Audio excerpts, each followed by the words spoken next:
माँ शीतला रिकॉर्डिंग तो स्टूडियो आइए माता रानी के दरबार में आए हुए तमाम भक्तजनों को दिल से अभिनंदन करता हूँ।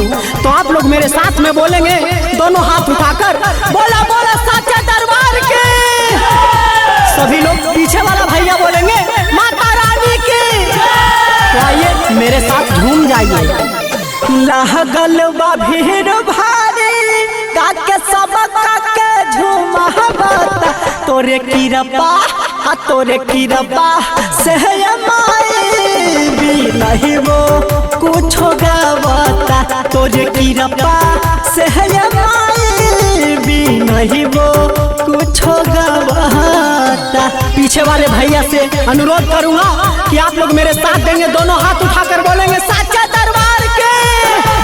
सभी दर्शकों से अनुरोध करूंगा, बोलेंगे माता रानी की और कहेंगे क्या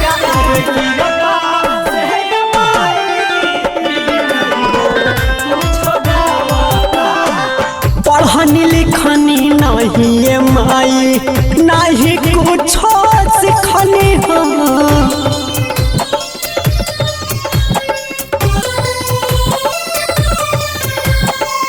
कंठ में सवार दे दा और जी करातानी हो। एक बार दोनों हाथ उठा के बोलिए साचे दरबार के।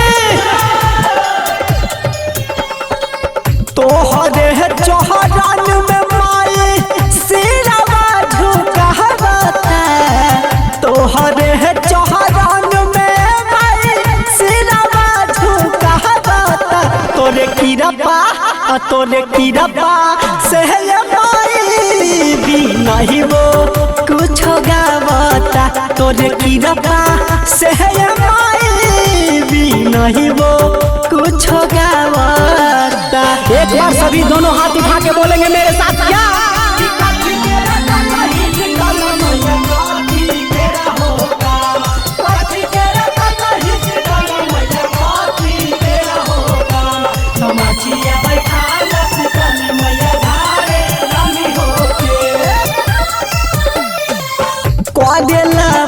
खाना तोहरे राइटर अंजसवा हो।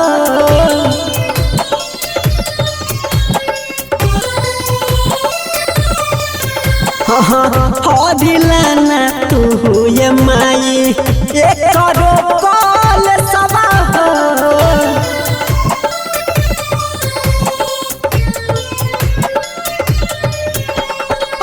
परदेसी हरदम सेवा में तोहर रहता तोहरे साधन में आके भी नहीं पूछो कहता।